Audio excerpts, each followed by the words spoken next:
Señor, gracias por tu palabra una vez más. Entramos con humildad, postrando el corazón, como dijimos al inicio, porque solo a través de esta actitud podemos recepcionar lo que tú tengas diseñado para nuestras propias vidas. Que tu gracia, Señor, nos pueda guiar en buen entendimiento en nuestra reflexión de esta mañana y que podamos ser edificados y sobre todo ir entendiendo cada vez mejor la esencia genética que tenemos como iglesia y que peligrosamente o la hemos perdido o la podemos estar perdiendo. Esta es la razón de ser de estos temas a lo largo de las últimas semanas y te damos gracias, Padre bueno. Continúa completando tu obra en cada uno de nosotros en el nombre de Cristo. Amén. Amén. Amén. Mateo 18, en los primeros 14 versículos, vimos la semana pasada una descripción un poco más amplia de lo que es la iglesia concebida en la mente de Jesús. Esta es la intención de Jesús, recuerden. Mateo está escribiendo con una perspectiva misionera, hemos dicho desde un inicio, y nos describe no solo la vivencia de Jesús, sino nos describe cómo Jesús abrió su mente para que podamos nosotros conocer lo que es la iglesia y cómo funciona la iglesia. Hay un diseño específico en la mente de Jesús y de acuerdo a ese diseño debe funcionar.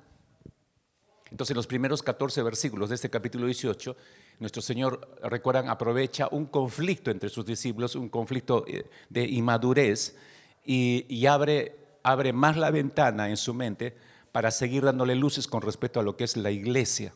O sea, no debemos perder la perspectiva de esto. No es solo un cuento bonito, es un relato de hechos. No, Jesús está mostrando cómo debe funcionar, cómo es la iglesia y cómo debe funcionar la iglesia. Entonces, les va aclarando algunas cosas que es importante recapitular rápidamente en esta mañana. Jesús les dice, eso vimos la semana pasada, que la comunidad del reino de los cielos, es decir, la iglesia visible acá, ¿no? en la tierra, tiene ciertas características, ¿no? Y decíamos, o nos enseñaba la semana pasada, que es una comunidad donde no se busca posiciones, donde no se busca escalar niveles de liderazgo para ser aplaudidos o reconocidos. Pero por otro lado, también es una comunidad que está completamente comprometida con el reino de los cielos y con el rey de ese reino. Lo decíamos la semana pasada. Es una comunidad que tiene una actitud humilde como la de un niño. Es una comunidad de discípulos que si notan algo en sus vidas que puede resultar en tropiezo para sus propios hermanos y más con los espiritualmente hablando, los bebés espirituales que van llegando a la comunidad del reino visible aquí en la tierra, que es la iglesia, si hay algo que descubren en su vida que sea de tropiezo para ellos, lo cortan para no ser tropiezo a nadie. Vimos también que es una comunidad que valora el alma de los que están perdidos, de los muertos espiritualmente, y está comprometida con alcanzar a esos perdidos y extenderles el evangelio de salvación. Es una comunidad, por otro lado, que ha comprendido con precisión la voluntad de su Señor cuando dijo: esta es la voluntad de vuestro Padre que está en los cielos, que se pierda uno de estos pequeños, que no se pierda uno de estos pequeños. Es una comunidad que comprende, ¿no? Y estoy leyendo literalmente el último versículo de esta porción que tocamos la semana pasada, Mateo 18, 14. No es la voluntad de vuestro Padre que esté en los cielos que se pierda uno de estos pequeños. Ahora, pero hasta aquí, mis hermanos, visto esto y analizándolo la semana pasada, si usted se ha percatado, todo el lenguaje que utiliza el Señor Jesucristo acá y todas las descripciones, incluyendo la ilustración de la oveja extraviada, como vimos la semana pasada en estos primeros 14 versículos, si bien es cierto, está Jesús describiendo la iglesia universal, pero al mismo tiempo usted puede apreciar que va entrando a matices que no solamente usted dice, ya no está hablando de la iglesia universal solamente, está hablando de la iglesia local. Y es en ese cambio, yo decía la semana pasada, Mateo 16 presenta el Señor la imagen de la iglesia universal. La iglesia universal está constituida por todos los santos de todos los tiempos en todo lugar en el mundo.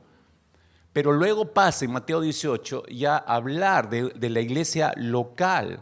Jesús está describiendo cómo esta comunidad del reino, visible aquí en la tierra, que se llama iglesia, cómo es que está llena de discípulos de Cristo que se han negado a sí mismos, han decidido tomar su cruz todos los días y han decidido seguir a Cristo Jesús.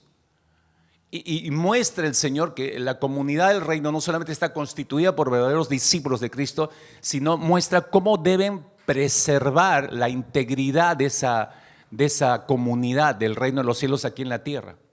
Y ese punto es sumamente importante para nosotros como iglesia. Las iglesias no existen solamente para que la gente venga los domingos. Ese no es el propósito de la iglesia, ojo. La iglesia tiene una misión específica. Pero Jesús está mostrando aquí, recuerden que está empezando a revelar a los discípulos lo que va a ser la iglesia que va a arrancar en Pentecostés. Entonces está mostrándoles aquí en Mateo 18 cómo deben preservar la integridad de la iglesia. ¿Y por qué es importante que preserven la integridad de la iglesia? Porque el testimonio de la iglesia es clave para alcanzar a los perdidos.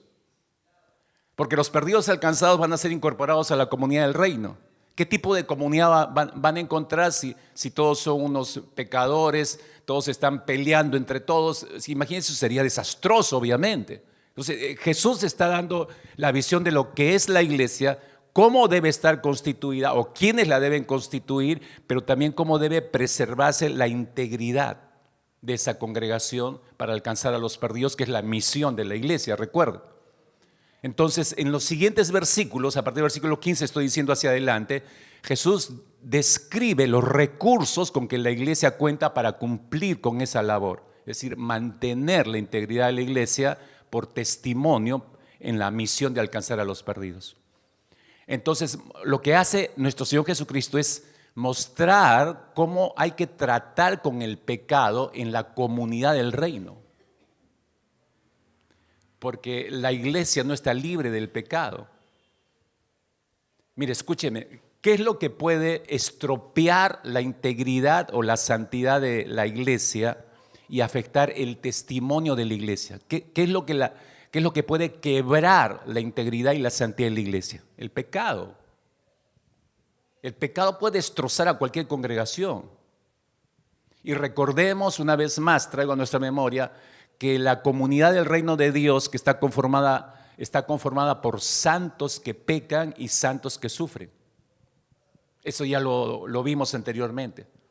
Sin embargo, a pesar de ser una comunidad llena de santos que pecan y santos que sufren, necesitamos también recordarnos que al mismo tiempo la iglesia del Señor debe ser ejemplo de santidad, ejemplo de consagración, ejemplo de compromiso, ejemplo de servicio a los más nuevos que se van incorporando en la iglesia. Hoy en el tercer culto van a pasar por las aguas del bautismo una docena de nuevos hermanos que se están incorporando a la comunidad del reino local, es decir, esta congregación. Y acá varios de ustedes ya tienen un largo kilometraje de recorrido en la fe. Pues a nosotros nos recuerda el Señor que debemos ser ejemplo para ese grupo de hermanos nuevos que están entrando, ejemplo de santidad, ejemplo de consagración, ejemplo de compromiso, ejemplo de servicio. Por eso es que yo hacía un énfasis y siempre periódicamente lo hago, ¿no? A los que dicen, no, pero yo soy miembro, pero yo no le hago mal a nadie, yo vengo y no me meto con nadie. Es decir, pídale perdón al Señor por eso. Porque la comunidad del reino está llena de personas activas, involucradas, que están empapadas de la visión y que participan en esa visión. No está llena de personas que vienen, se sientan, escuchan y se van y dicen que son miembros de la iglesia. No es miembro de la iglesia eso. Ese no es el concepto de la iglesia en la mente de Jesús, por favor. Yo sé que algunos se enojan conmigo cada vez que yo recuerdo esto, porque es una especie de déjeme tranquilo, pastor, déjeme vivir mi vida tranquilo. Es que ¿cómo vas a vivir tranquilo en tu conciencia si estás manejando un concepto de iglesia que no es bíblico?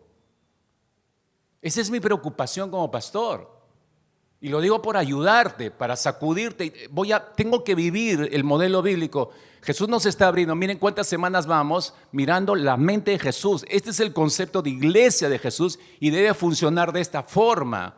Y si yo no me adhiero a ese concepto, no puedo considerarme parte, le dice el Señor, y menos discípulo de Cristo Jesús. Así están las cosas.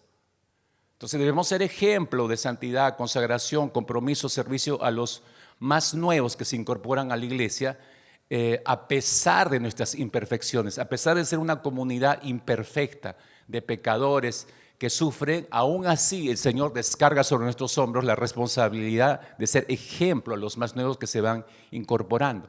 Es por eso que leemos en el versículo 15, así empieza ese versículo 15, por tanto, si tu hermano peca contra ti, no dice si tu vecino, alguien de tu universidad, alguien de tu barrio que no es creyente, no, dice si tu hermano, es en contexto de iglesia, y luego lo va a ratificar, ¿no? Que está hablando en contexto de iglesia, si tu hermano peca contra ti, pero no se supone que somos hermanos, que ya somos creyentes, que no debemos pecar, pero ¿quién dice eso? La naturaleza de pecado está ahí. El asunto es que no debemos ser controlados ya por la naturaleza de pecado, pero hay momentos en que sí nos dejamos controlar. Entonces se presentan estos casos dentro de la comunidad. Empieza a describir el Señor, ya no hablando de la iglesia universal, ya está como que haciendo un reenfoque en iglesia local. Si hay un hermano, una hermana que peca contra ti, ¿qué hay que hacer? ¿Eso afecta la integridad de la iglesia? Por supuesto que sí. ¿Eso afecta la misión de la iglesia hacia afuera? Por supuesto que sí. Imagínense que en pleno momento de bronca ahí en la puerta entra una pareja, entra hermanos que se van a bautizar en esta mañana. Imagínense cómo quedamos. Yo si fuera alguien nuevo entro y veo esa pelea y ustedes son miembros de acá y son antiguos de la iglesia. Yo no quiero pertenecer a este lugar, prefiero retirarme. Entonces, por eso es importante el testimonio dentro de la congregación. Y por eso empieza este versículo 15 de esa manera. Lo que hace el Señor Jesucristo es, en los siguientes versículos, es establecer un orden en el trato con el pecado entre hermanos. Establece un orden, porque aún en el sentido de pecar entre nosotros, debe haber un orden. ¿Por qué debe haber un orden? Porque Dios es un Dios de orden. Hágase todas las cosas de manera decente y ordenada, dice el apóstol Pablo al final de su capítulo 14, su primera carta de los Corintios. Hágase todo decentemente y en orden. ¿Por qué? Porque Dios es así. Entonces a él no se le iba a pasar por alto este asunto, ¿no? Hay pecado que trae problemas entre los hermanos. Sí, es una realidad, es una triste realidad, pero es una realidad. Pero tiene que haber un orden incluso para tratar esos asuntos, esos pecados entre hermanos. Entonces, pero recuerde que Jesús está ordenando eso, pero está tomando en cuenta la importancia, mis hermanos, de mantener la unidad en el cuerpo de la iglesia para que la misión de la iglesia que se le ha encomendado no haya freno y no haya obstáculo en el cumplimiento de su labor. Entonces, lo que encontramos en estos primeros versículos del capítulo 18, me refiero al versículo 15, 16, encontramos ese orden de trato entre los hermanos que pecan unos con los otros. Y en realidad Jesús describe, de hecho que varios de ustedes conocen ese orden, 4 pasos específicos que me permito recordarlos porque creo que muchos lo han olvidado. 4 pasos específicos, pero estos 4 pasos específicos es en un contexto de iglesia y es en este contexto que Jesús usa por segunda vez la palabra iglesia. Entonces, estos son los 4 pasos que el Señor norma como puntos cardinales, diría yo, para la resolución de los problemas internos dentro de la comunidad, para mantener la integridad y el testimonio de la iglesia en su tarea de alcanzar a los perdidos. Entonces toma con cuidado esto, por favor, porque te puede pasar a ti, me puede pasar a mí, a cualquiera de nosotros. Y es mejor tener el orden bíblico, no es lo que yo creo, y por eso ahí es donde estropeamos las relaciones entre hermanos y estropeamos a las iglesias, porque no sabemos cómo manejar estos líos, estos problemas. Entonces, ¿cuál es el orden que estableció el Señor? Paso número 1, si dice el Señor en el versículo 15, si tu hermano ha pecado contra ti, ve y repréndele estando tú y él solos. Entonces, este es el primer paso, mis hermanos, de los 4. Si han pecado contra ti, dice el Señor, ve tú y confronta al culpable directamente. Ese es el primer paso. Entonces, es esencial que vayamos primero con el hermano o la hermana que nos ha ofendido, pero ir en la certeza, yo tengo que estar seguro que realmente ha habido una ofensa. No es que yo me imaginé, porque hermana Rocío, yo creo que usted me odia. ¿Y cómo sabes eso, mi hermano? No sé, es que usted se pasa de largo y no me saluda. No, no, es que es volada. Tantos hijos que cuidar, entonces no mira por dónde camina, ¿no? Entonces, pero me explico, hermanos.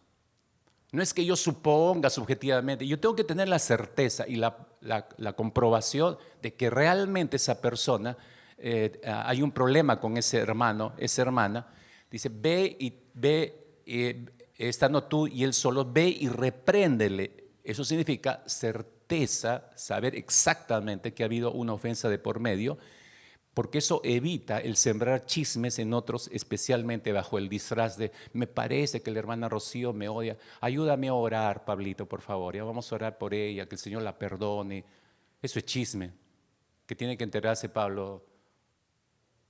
Entonces, otra vez, no sabemos manejar este asunto porque tengo que conocer el orden que estableció el Señor.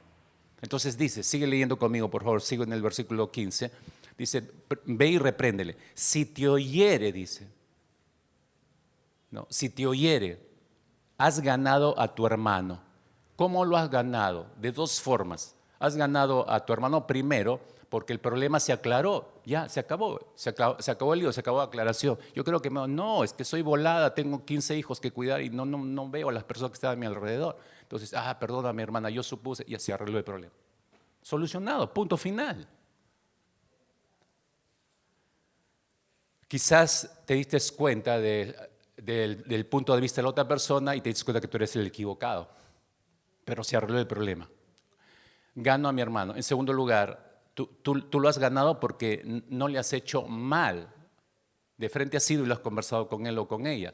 No has sido con Pablo, con Stephanie, con Juan y con Carlos a derramar el asunto y a decirles, ¿no? Chisme.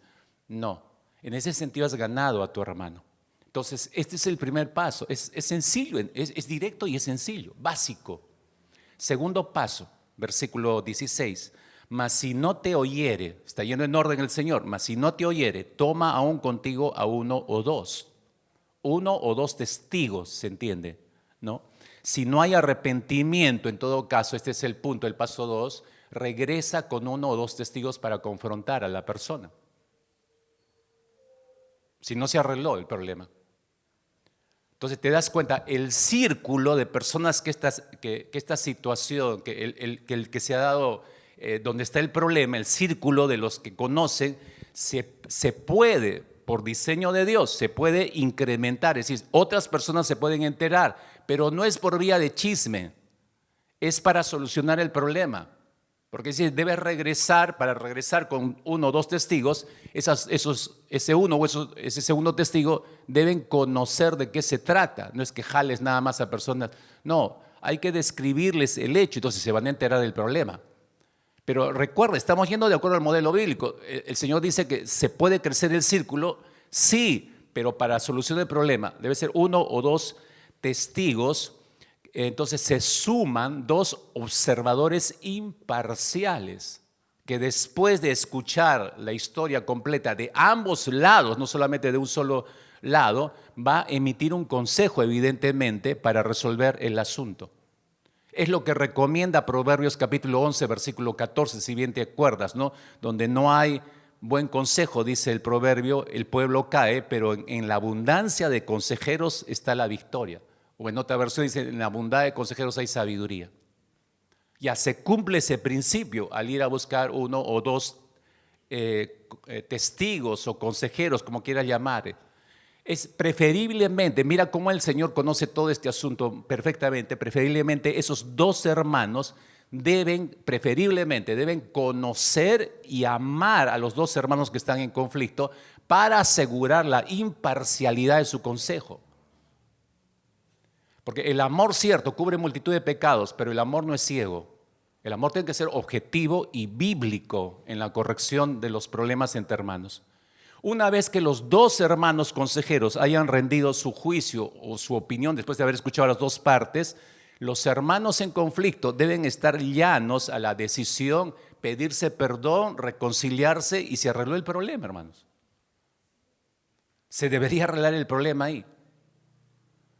Agrego algo más, los dos hermanos consejeros no deben tratar de parecer más imparciales ni tomar un menor riesgo personal al recomendar a los dos hermanos en conflicto, a los dos que se arrepientan cuando uno solo necesita hacer eso.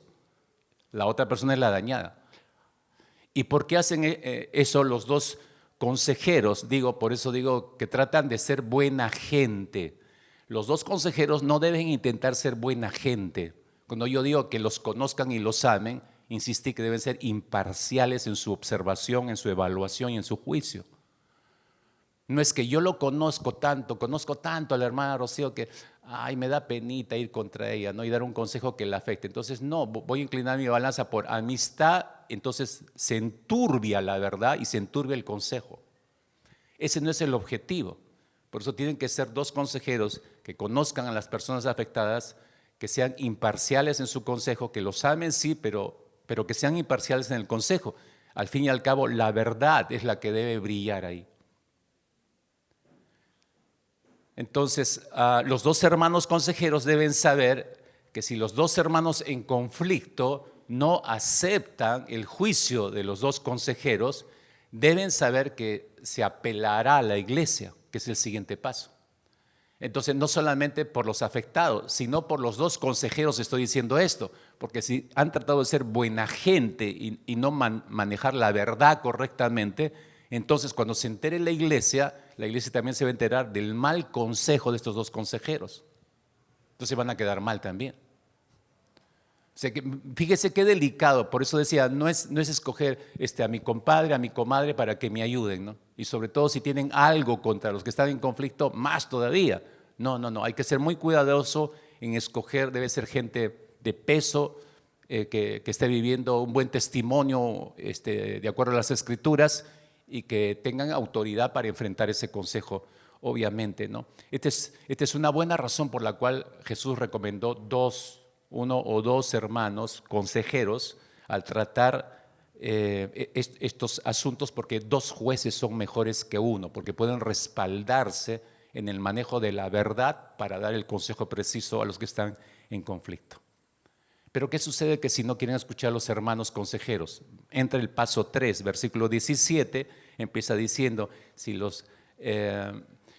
no los oyeres, no lo oyere a ellos, dilo a la iglesia. Y esta es la segunda vez que entra Jesús a usar el término iglesia, y esto avala la manera como está usando el término eclesia acá, como asamblea local, no universal. Porque todo lo que está normando acá es para una iglesia local, que puede ser utilizada por la universal, sí, pero está hablando a una iglesia local. Entonces dice, si los dos hermanos en conflicto no aceptan el juicio de los dos hermanos consejeros, el problema, dice el Señor, debe llevarse a la asamblea, debe llevarse a la iglesia. Ahora, debo ser cuidadoso en esto, y quizás para muchos y en muchas iglesias que no se practica de la manera correcta también este asunto. ¿Por qué estoy mencionando esto? Porque este tercer paso en la actualidad no se realiza en las mega iglesias o en las iglesias grandes. No se ve eso. ¿Y por qué no? Y a veces se juzga a las iglesias diciendo que no son bíblicos y que no usan. El Señor dijo que debe anunciarse a toda la iglesia. Pero imagínense que ocurra eso. La iglesia está llena de gente incrédula, de gente que viene a juzgar, que gente que viene a ver el primer error de la iglesia para caerle encima con todo. Entonces los tiempos han cambiado y el contexto de la iglesia ha cambiado. El principio debe aplicarse, de hecho que sí, no estoy diciendo que se deba obviar, es un tercer paso que está recomendando el propio Señor Jesucristo, pero para entender por qué es que no se aplica de la manera como estamos leyendo acá en la actualidad en las grandes iglesias, tiene una razón de ser, hermanos. Y tiene una razón de ser, yo diría, estrictamente bíblica. Repito, porque el contexto de las iglesias ha cambiado el día de hoy, entonces para entender esto, tenemos que regresar a la mente de Jesús y ver cómo era su concepción de iglesia para entender cómo se aplica este tercer paso. Y cómo luce la iglesia en la mente del Señor en la aplicación de este paso. En la mente de Jesús, cómo fue concebida la iglesia en la mente de Jesús, tengo que decir lo siguiente, présteme atención. Entonces usted va a poder entender la aplicación de ese tercer paso. En la mente de Jesús, Jesús, escúchame, nunca tuvo la intención de que las iglesias fueran más grandes que una casa. Es decir, en la mente de Jesús no había una iglesia, qué sé yo, Hillsong, no. No había mega iglesias. La iglesia para el Señor, concebida en su mente, no eran más grandes que una casa. Y eso tiene mucho sentido, mis hermanos, pues Jesús estaba pensando en una congregación pequeña donde todos se conocen y todos se preocupan por todos, unos por los otros, y donde las correcciones, como en un hogar, se puede dar más rápido y con autoridad. Estoy poniendo como un punto de partida la concepción de la iglesia en la mente de Jesús. Entonces, las medidas disciplinarias que está recomendando es un concepto de no una mega iglesia, sino en iglesias más caseras. ¿Pero tiene un sustento bíblico para eso, pastor? Por supuesto que sí. Fíjese, en el funcionamiento de la iglesia primitiva respalda lo que estoy diciendo. Hechos 2, lo regreso a un texto que usted debe conocer. Hechos capítulo 2, vemos el nacimiento de la iglesia. Usted sabe perfectamente en Pentecostés. ¿Con cuántas personas empieza esa iglesia? Más de 3,000 personas. Algunos estiman como más de 5,000 personas. Pero no dice el texto de Hechos 2 que esta iglesia de más de 5,000 personas se reunían todas en un solo local en varios cultos al día. No encuentras eso en el libro de los Hechos, en el capítulo 2. Además, esas 3,000 o 5,000 personas no todas eran naturales de ahí. Recuerda que en una festividad venían de todos los lugares, se regresaron a sus lugares, ya que haya quedado un tercio o una cuarta parte de esas 3,000 o 5,000 personas, sigue siendo una tremenda cantidad de personas. Pero otra vez, no dice el texto que se reunían en un mismo local y tenían varios cultos como estilamos ahora. Sin embargo, lo que leemos sí es en Hechos capítulo 2, versículo 46, dice, perseveraban unánimes cada día en el templo. Y algunos han imaginado templos como estos. No existían templos como estos en este tiempo. ¿A qué templo se refiere? Al de Jerusalén. Pero el de Jerusalén era para judíos con otro propósito. Entonces no podían ir ahí todos los cristianos a celebrar cultos los días domingos. No podían hacer eso. Iban al templo los días de oración, básicamente. Y se reunían en una ala del patio principal para orar o para quizás compartir algo de doctrina. Pero se está refiriendo al templo de Jerusalén. Perseveraban unánimes cada día en el templo, pero luego agrega y dice, partiendo el pan en las casas comían juntos. Partiendo el pan en las casas, y aquel término casas es oikos en el griego y es literalmente hogares. No está hablando figurativamente, son hogares. Entonces te das cuenta como que se reduce a la práctica. Solo comían la Santa Cena en estas casas. No lo creo. Yo creo que ahí se oraba, se compartía doctrina, funcionaba como una iglesia realmente. ¿Cómo nos percatamos de esto? ¿Cómo avalamos esto? Fíjate, hay un sustento tremendo en la carta a los romanos. Fíjate, cuando el apóstol Pablo se despide de los creyentes en Roma, fíjate en el versículo 3. Te voy a llevar así un recorrido rapidito nada más. Capítulo 16, versículo 5. Bueno, 3 dice, saluda a Priscila y Aquila, mis colaboradores en Cristo. Los que han leído el libro de los Hechos saben quién es Priscila y Aquila, discípulos de Pablo, una pareja de esposos. Y luego dice, después saluda a Priscila y Aquila y se refiere a ellos en el versículo 5 cuando dice, saluda también a la iglesia de su casa. Y otra vez usa el término oikos ahí, es decir, casa es un hogar, literalmente es una casa. ¿Por qué usaría esa expresión?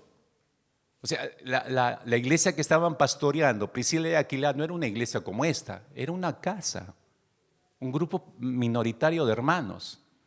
Y luego va en las despedidas, versículo 10 dice, saludad a Apeles, aprobado en Cristo, saludad a los de la casa de Aristóbulo.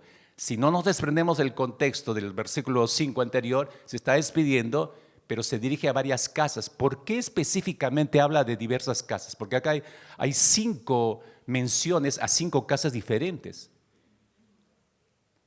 Entonces, esto tiene que ser solamente por saludar a un grupo de hermanos. No, si está haciendo énfasis en la casa de Aristóbulo, tiene que haber estado, igual que la casa de Aquila y Priscila, funcionando una iglesia. igual, dice versículo 11, saludad a Herodión, mi pariente, saludad a los de la casa de Narciso, los cuales están en el Señor. Y te da una idea que este es un grupo de hermanos en una iglesia o congregándose en esa casa. Tiene que ser una iglesia. Versículo 14, saludad a Síncrito, Flegonte, a Hermas, Patrobas, a Hermes y a los hermanos que están con ellos. No es solamente mencionar un grupo de personas. ¿Y dónde estaban todo este grupo de personas? Tenían que estar en una casa. Versículo 15, saludad a Filólogo, ahí tienen su nombre para tu futuro hijo, a Julia, a Nereo y a su hermana, a Olimpas y a todos los santos que están con ellos. En el contexto nada más se tiene que entender de la única manera como se puede leer esta carta es pensando que había en la mente de Pablo iglesias. Se estaba mandando saludos a cada una de esas iglesias que funcionaban ¿dónde? En casas. Al menos hay, como decía yo, 5 saludos directos a casas, iglesias. ¿Por qué está funcionando así la iglesia? Porque ese fue el concepto de Jesús. Eso es lo que había en la mente de Jesús. Una vez que la iglesia, regresando a las medidas disciplinarias en el capítulo 18, ahora entendiendo la concepción de Jesús en la iglesia, entonces tiene sentido, entonces es como un hogar, se puede tomar las medidas disciplinarias para hacer las correcciones.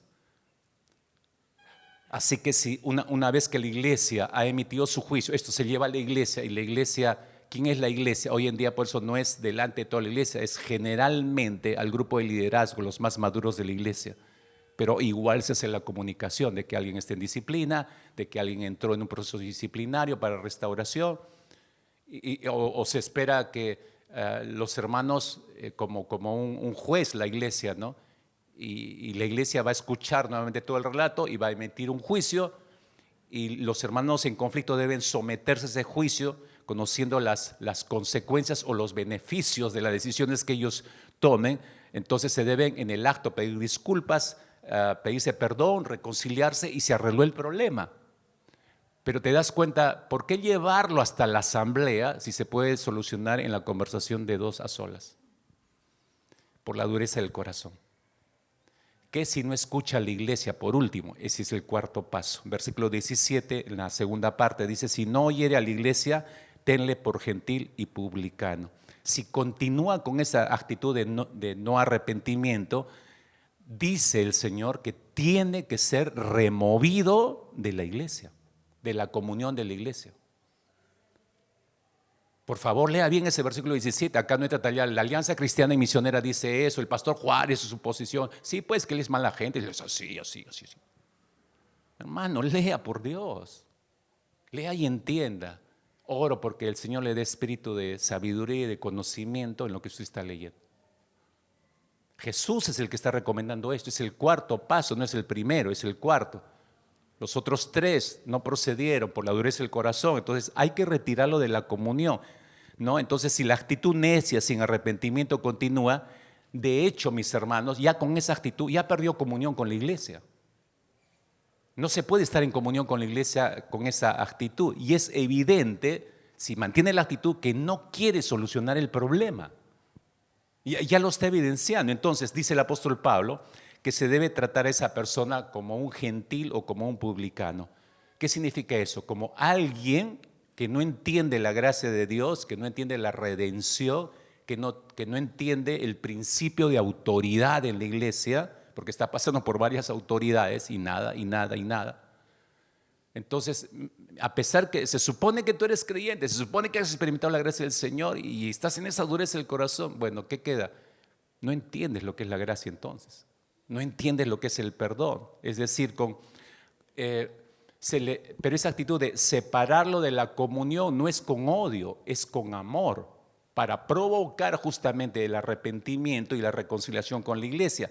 Esta medida disciplinaria, hermanos, de cortarle la participación en el cuerpo de la iglesia, es a lo que el apóstol Pablo se refería en 1 Corintios capítulo 5. Usted recordará, esa persona que estaba conviviendo con la esposa de su padre, es decir, con su madrastra. Hay un dictamen drástico del apóstol Pablo. 1 Corintios capítulo 5, los primeros 8 versículos describe ese caso.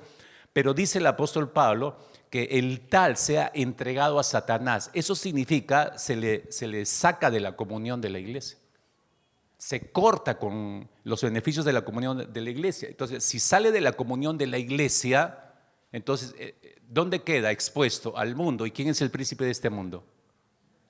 Satanás, pues. Entonces, por eso no es que traigan a Pablo Zapata, a este pecador, Tunche, ven, llévatelo. Y se aparece el Tunche y lo entregamos en sus manos. No significa eso. Significa que el tal se entregó a Satanás y ya tomó su decisión. O sea, no abraza la santidad, prefiere el odio, el rencor, el no perdón. Bueno, está más alineado con el padre de mentira. Entonces ya pues sigue al padre de mentira. Es dejarlo, es cortar la comunión con la iglesia y dejarlo expuesto a condenación. Hay un sentido que la persona que no se arrepiente es disciplinada acá y es ser colocada fuera de la bendición y protección del compañerismo que existe dentro de la iglesia. Porque la iglesia debe representar eso para nosotros, compañerismo y protección, hermano, es cobertura. Perder esto, hermanos, es perder mucho en realidad. No me importa, yo me voy a esta iglesia, no hay amor. Hermanos, hay cosas espirituales de fondo muy serias acá cuando uno sale de una iglesia mal, no correctamente. En este contexto, mis hermanos, de explicación del régimen disciplinario que la iglesia concedida por el Señor debe tener para dar testimonio al alcanzar a los perdidos, es en este contexto que nuestro Señor Jesucristo agrega lo que leemos en el verso 18. En ese contexto se entiende el verso 18. Todo lo que atéis en la tierra será atado en el cielo.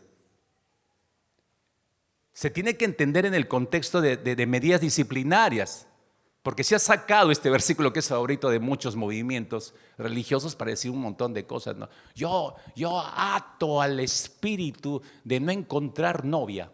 ¿Qué es eso? Digo yo. Aunque le suene chistoso, yo escuché esas oraciones. ¿Qué está orando este? ¿Cómo que atas al espíritu? Sí, es que no me caso hasta ahora y no encuentro novia. Ato a ese espíritu. ¿Cuál espíritu? Pero está tomando este versículo. ¿Por qué dice Mateo 18? No. Contexto, otra vez, hermanos. Me he tomado todo este tiempo para explicarle el contexto para que usted tenga la lectura correcta. Verso 18, recalgo en el verso 18. Todo lo que atéis en la tierra será atado en el cielo. Y aquí aclaro, ¿qué significa atar? Atar viene del término deo en el griego y se traduce como impedir, prohibir, ¿no? En todo caso, por el contexto, digo yo, este término se debe entender como la aplicación de la disciplina. Cuando aplicamos la disciplina, estamos atando a la persona a esa disciplina. En el contexto hay que entender esto. Y desatar en el griego es luo, y luo se traduce como soltar, librar, desamarrar. Es todo lo contrario. Otra vez, en todo caso, por el contexto, ese término se debe entender como retirar la disciplina, levantar la disciplina, soltarlo, liberarlo, desamarrarlo de la disciplina. Significa eso. ¿Se dan cuenta? No es complicado, pero nosotros lo hacemos, hermanos, le hacemos decir cosas que no dice el texto, ¿no? Ata esa pobreza, repréndele en el nombre del Señor. Pero dame un sustento bíblico para que ates a la pobreza. Jesús dijo, pobreza habrá siempre. ¿Se dan cuenta de la ignorancia nuestra de las Escrituras? No es complicado entender en el contexto lo que significa atar y desatar acá. Si este proceso, Jesús está diciendo, si este proceso lo lleva a cabo de manera humilde, conforme a estas normas, eso es ordenadamente, ¿no? Para salvaguardar la unidad de la iglesia en su testimonio que debe mantener para alcanzar a los perdidos, entonces yo lo avalo desde los cielos. Eso está diciendo el Señor. Este unir o desatar, mis hermanos, este atar o desatar se debe entender la siguiente ventana, por favor, como uniendo y desuniendo. Aclaro un poco más para terminar de comprender estos términos de atar o desatar. Uniendo o desuniendo, es decir, cuando la iglesia aplica la medida disciplinaria recomendada por el Señor, ¿no es cierto?, para el manejo, el trato de los pecados entre hermanos de manera correcta, como Él ha ordenado. Si lo usamos de manera correcta, estamos ratificando la unión de ese hermano o esos hermanos o su identificación con el cuerpo de Cristo, la iglesia. Estamos ratificando. Y Dios lo ratifica en los cielos, porque estamos de acuerdo con Dios. Y cuando desatamos, estamos desuniendo, ¿no? En todo caso, estamos librando a esa persona de la disciplina, porque ya entendió, se arrepintió, se reconcilió, volvió a la unidad y Dios está de acuerdo con eso. Porque ese es el propósito de Dios para cada uno de nosotros, que no nos apartemos de la comunión de la iglesia. C.H. Spurgeon dijo algo interesante con respecto a esto que nos da claridad. Él dijo lo siguiente: cada iglesia tiene las llaves de su propia puerta. Cuando esas llaves son usadas correctamente por la iglesia aquí en la tierra, el acto es ratificado en los cielos. Claro, si lo hacemos en el orden de Dios y de acuerdo a la palabra, ¿por qué no va a estar de acuerdo el Señor?